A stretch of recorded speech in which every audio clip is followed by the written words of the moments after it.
It's hard to imagine sometimes that we've reached the point where consumers will gladly hand over $32,000 for a car that measures over a foot shorter than a Hyundai Accent.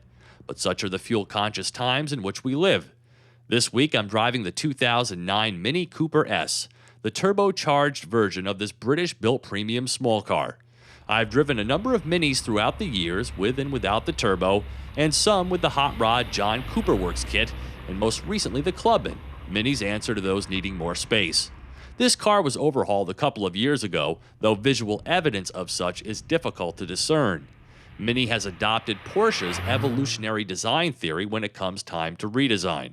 Of course, Mini belongs to another German automaker, BMW, and last year Mini sales were off the charts good, to the point where dealers ran out of them in the fourth quarter.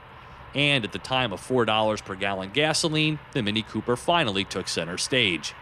Though Americans are just coming to grips with the idea of premium small cars, Europeans have been living in this world for quite some time. The Cooper S starts at $22,600. For that, you get a 1.6-liter direct-injected 4-cylinder turbo and a 6-speed Getrag manual transmission driving the front wheels and netting an estimated 26 miles per gallon on premium gas.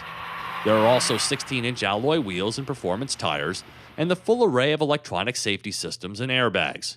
Manually adjusted cloth seats, a tilt and telescoping leather-wrapped steering wheel, remote keyless entry, and a single-disc CD player are also included. Nothing all too premium or impressive about that list, and thusly the options column is where Mini makes its money. Want this leather? That's $2,000. The 6-speed auto? $1,250. 17-inch wheels? Also $1,250. The Aerodynamic Body Kit? Also $1,250. I think you see how a $22,000 Mini can quickly become a $32,000 Mini. And as fun as it can be to drive with its cartoonish dimensions and its surging turbo, this Cooper S is also hampered by a brittle ride, surprisingly poor visibility, and an interior which is distinguished but not necessarily premium in feel or function. I do like the Sport button, which quickens the throttle response, tightens the steering, and keeps the automatic ready to pounce.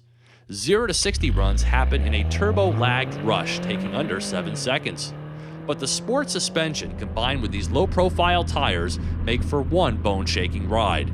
Getting 23 mpg city and 32 highway is pretty good for a sporty go-kart, but it requires premium gas, and cargo and passenger room obviously trail its much cheaper small car competitors. It annoys me that I'd have to pay $250 for a center armrest that can't even hold my Easy Pass, and as such is the dichotomy of the Mini in general. Tiny but fun, pricey yet frugal. For Drive Time on Yahoo Autos, I'm Steve Hammis.